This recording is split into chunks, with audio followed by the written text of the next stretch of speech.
tayo bilang dito. Wala tayong kakilala. I don't really want to. Parang hindi ako bilang dito.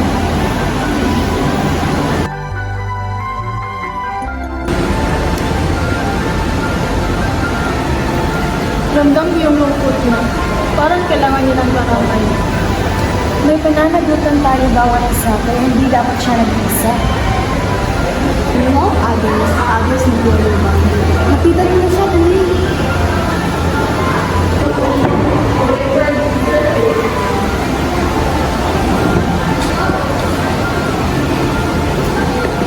Hi! May student ka dito? Alam mo, ganyan din ang nararamdaman ko dati, pero mas mabuti kung may kausap.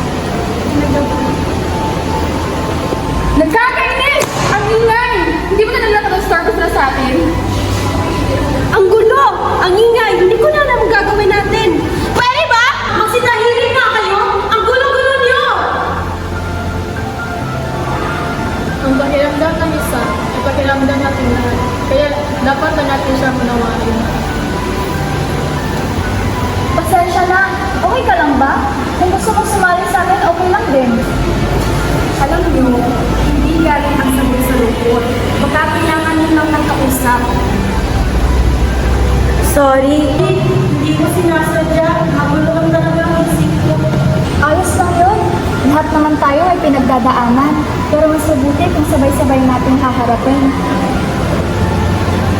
Sa puso ng bawat isa, nabubuo ang pagkakaisa. Yan ang kapwa.